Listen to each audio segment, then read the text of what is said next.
વાત કરીએ સમાચારની વિગતો વરસાદને લઈ મળી રહેશે વલસાડ જિલ્લા ખાતેથી।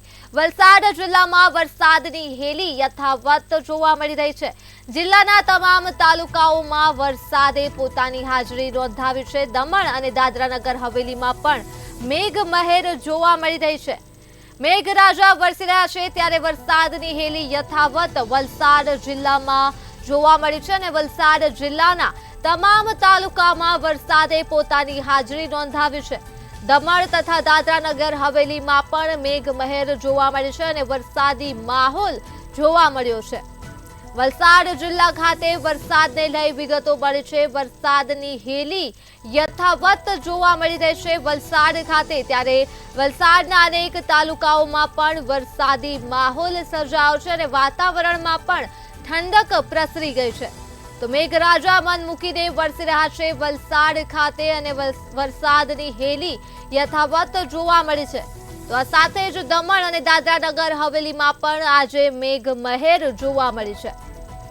વલસાડ જિલ્લામાં વરસાદની હેલી યથાવત જોવા મળી રહી છે। ગાજવીજ સાથે મેઘરાજા વરસી રહ્યા છે વલસાડ ખાતે।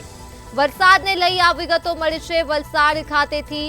વલસાડમાં વરસાદના દ્રશ્યો સર્જાયા છે અને જિલ્લાના તમામ તાલુકાઓમાં વરસાદ વરસી રહ્યો છે, ત્યારે દમણ તથા દાદરાનગર હવેલીમાં પણ મેઘમહેર જોવા મળી છે।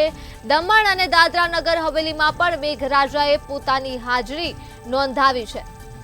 તો વરસાદી માહોલ જોવા મળ્યો છે વલસાડ ખાતે। વિગતો વરસાદને લઈ મળી રહી છે।